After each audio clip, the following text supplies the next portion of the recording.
What's going on, guys? Welcome back to the channel and welcome to today's video where we are going to go over some more work on the Corvette. Now, right from the thumbnail and the title, you're going to see that we're going to go over some basic maintenance, how to fix the door contact pads, as well as installing the famous mild to wild remote control fob switch that will control the NPP factory valved exhaust on this C6 Z06. So, you can see that the doors are finally open here. We got a break in the cold weather, and actually outdoors is like 40 degrees now, which is warmer than I keep the garage at for the duration of the winter when I'm not working in it. So let's hop right into installing the mild to wild remote controlled exhaust switch. Now, this is something that's going to take you like 5 minutes to install, literally. It only takes a couple of minutes and a couple of tools, and what you're going to be able to do is actually control the electronic circuit that controls the butterfly valves that open and close the dual mode exhaust on my C6 Z06. You can get this exhaust on C6s and C7s, and now especially into the C8s. It's an active exhaust just like you get on many other makes of GM vehicles, so this is not bespoke to a Corvette. What it's going to do is activate or interrupt the circuit that controls the exhaust valves that holds them closed or actually controls opening them. Now, I've got the car on a battery charger right now because I'm going to be playing with the exhaust a little bit. Right now, how it's actually wired in the car is on this little rocker switch right here in the center of the dash. So if you look inside of the exhaust, what you're going to see right now is that the valves are open. You can see them in the inside tailpipes. The outside tailpipes are wide open, which is actually going to be a muffled tailpipe because they take two different paths through each muffler. So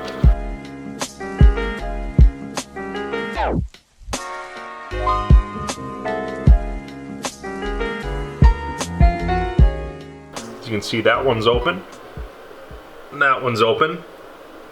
Now when I go to start the car, they're actually going to shut. So they actually default open when you go to start the car or when you go to shut it off or what have you. But what you're going to be able to do with these remotes is control them with a remote key fob. The installation instructions are pretty clear, so I don't think we need to spend too much time going over it. But first things first, what I need to do is get inside of the passenger side and open up the floor mat, where behind it is actually the fuse panel for these cars. So before we get too far ahead of ourselves, we need to access the fuse panel because this is sort of a plug-and-play operation, which is pretty cool about it. As you can see here, we have accessed the fuse panel. This bottom right switch is actually ran right now up to this rocker switch, and it appears to be interrupting the circuit or acting as a fuse. So in the end, I'm going to get rid of this little rocker switch. A couple of wires that are in here, whoever installed it actually did a pretty nice job. They split loomed it and ran it all the way up to that rocker switch, so I can't fault them there. But what I am going to do is make it a little bit cooler in the ends. So what you're going to want to do is ground it here. This is very important because this is technically the chassis ground according to the instructions. So we are going to put our ring terminal here that was pre-installed for us, and we're going to install our fuse holder right here on the bottom right 10 amp fuse position, or what is actually open right now. So we're going to put it there, ground it here, and hopefully we're going to be off and running. So it's pretty straightforward. No reason to overthink this stuff, and I guess we'll get right to it.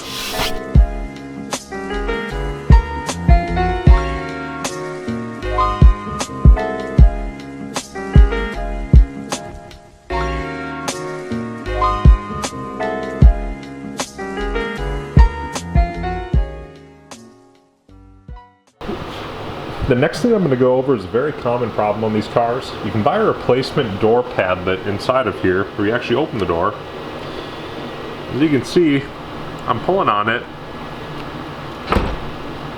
There it goes. It takes a whole bunch of tries on the passenger side. The driver's side works better, but occasionally you actually have a lot of trouble opening the door. I'll do it one more time here. Maybe you can see exactly what I'm talking about. Oh, there it went right. See if we can do it again here. 3 times that time. The inside door release button actually always works on both doors. Outside, depending where you grab it, you gotta squeeze it 2 and 3 times. This is something that you can actually clean up yourself in maybe 15 minutes per side. There's a couple of Phillips screws here I'm gonna pull out. I'm going to make sure that I don't actually lose the wiring harness inside of the door. Otherwise you have to pull the door panel apart, obviously, and refeed cables up here and plug things back in. So I'm going to be careful doing this, but you're going to take this apart and you're going to clean the circuit inside of it. There's like a continuous circuit or a I guess what we would see like a pressure sensitive switch or whatever it may be, but this is actually where you squeeze right here. Let's see if we can hear it pop. And maybe it doesn't when it's already open. Anyways, inside of here, there tends to be corrosion. So what a lot of people do is take it apart, clean it up, and generally you have a pretty high success rate instead of spending the 20 bucks or so per side to get new contact pads for your door. So I'm gonna try and go that route and put some new life into it for at least another year. And hopefully that's gonna take care of this little issue that I've got going on with the car too. But so far, I've got to find a new trim piece to cover up the hole inside of the center console that I have from removing the rocker switch. But what we have now is remote controlled NPP exhaust, which is pretty cool. I'm going to get right into taking this apart and be careful while I'm doing it. Should only be a couple of Phillips head screws right here to take apart to actually remove this piece from the car, and then we'll be good to start cleaning it up.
Alright guys, so that was super easy.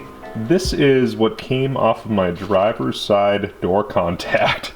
Now, this is all corrosion, which means the copper is oxidizing and it is starting to corrode. So there will probably be a point a couple years from now, if this continues to happen from getting wet and then oxidizing, that maybe you won't be able to repair it, but they do make replacement pads. But I did go over it really good. This is all dirt and stuff that came off of both pads. What I can't believe is how easy it is to open the doors now. You don't need to get in there with 3 fingers like you do in some holes. That's what she said. But you can reach in here literally with 1 finger, anywhere on the pad. It's awesome. This is a super good DIY. So save yourself whatever the cost of these is. I'll look it up after. but you can pocket a bunch of cash just by doing this in your garage. You only need a couple of small screwdrivers and some electrical contact cleaner. All I used to clean up the copper is some 1500, and I had a little bit more of aggressive 600 grit on the driver's side because the corrosion was actually a little bit worse on that side, but I suppose that would be normal from use. As you saw, it took many tries to get into the car on both sides, but now you can stick your finger in there, gentle squeeze, the doors pop right open. So no more having to reach over and open the door for somebody. Maybe you're experiencing the same thing on your car, maybe you're not. Hopefully you're not, but if you are, this is a cheap way to fix it. Let's move on to the next part of the video.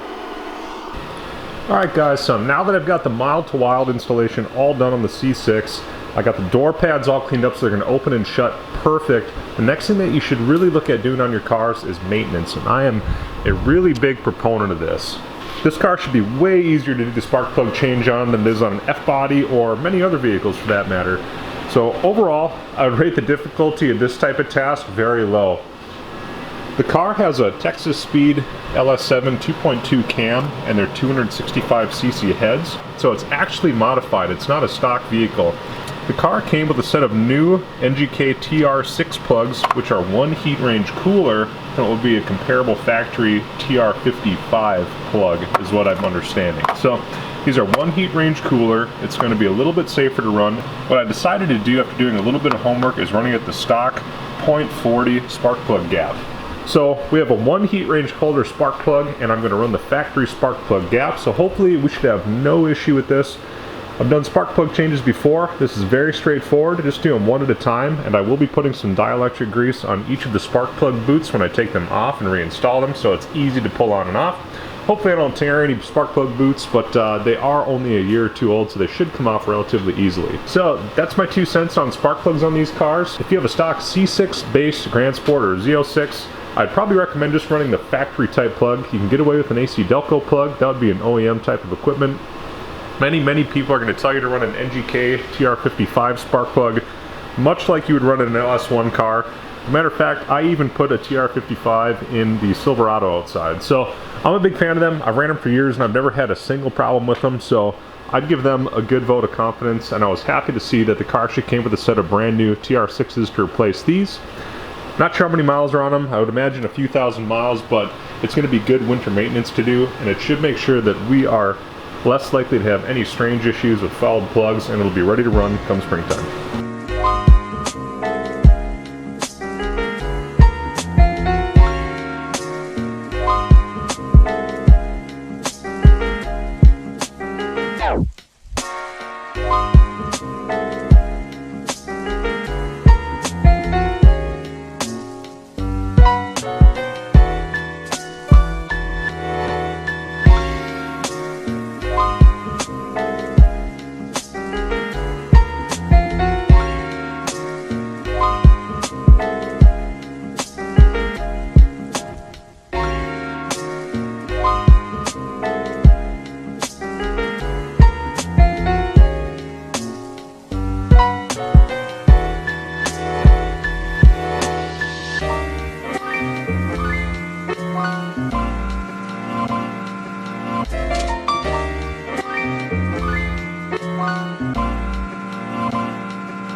Alright, so the other side went excellent, no surprises, but when I got to this side, second cylinder back, you can notice it's white. And what I'm seeing is corrosion on the tip of the plug. Now the one next to it is black, and it has the same lighting on it, so you gotta kind of take my word for it. Maybe even be able to see that spark plug tip back there, and that's nice and dark. This one's dark. Even what should be cylinder 1 is dark. This one is white. And what I found is that the spark plug wire was actually not really even installed on it. So look at all the rust in there. That's kind of scary. It should look like this.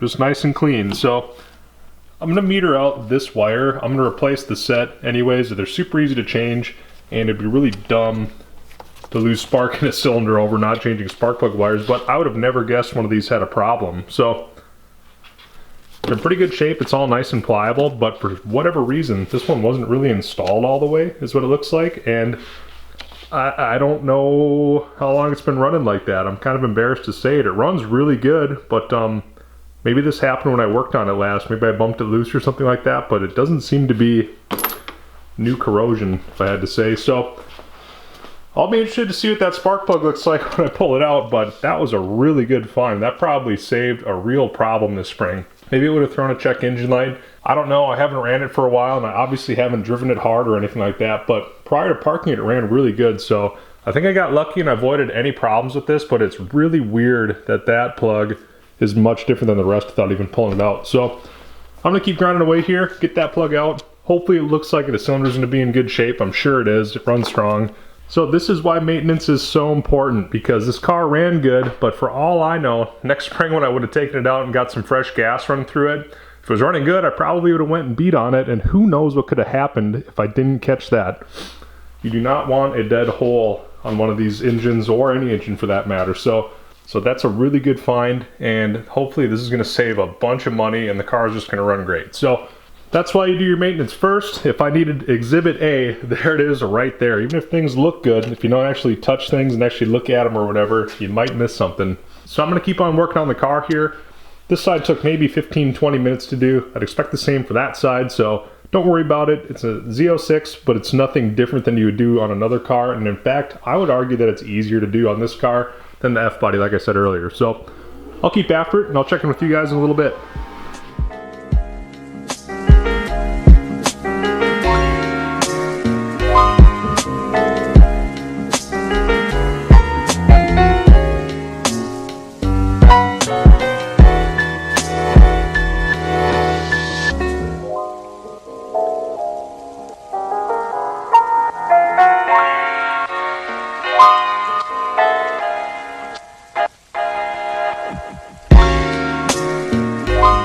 I'm all done, so I'm going to start the car up after I do a crank without firing it. There's a little trick you can do in these Corvettes.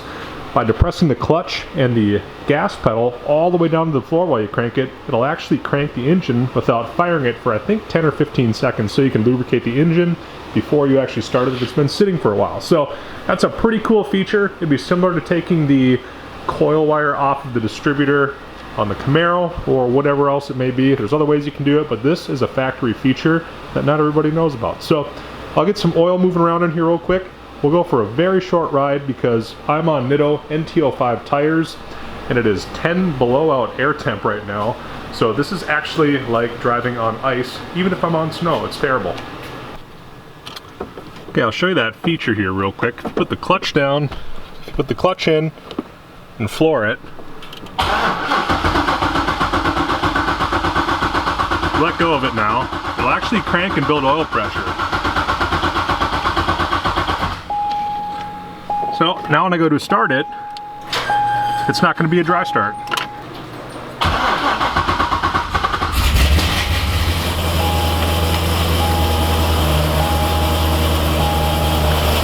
I'll pull it out and let it warm up, and then I'll go around the block.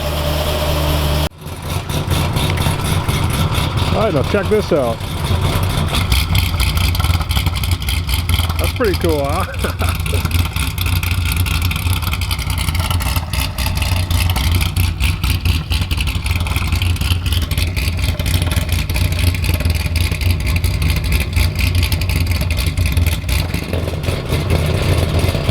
Let's see, I'm about 15-20 feet away.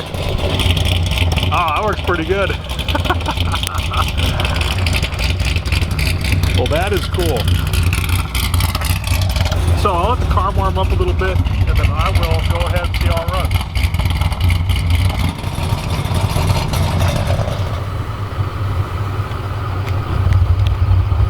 Works from about 10 feet in front. Works from about 10 feet in front of the car. Spider down here. And maybe 15 feet, 20 feet behind the car, it actually fires it up too, so it's pretty cool. It works from ways away.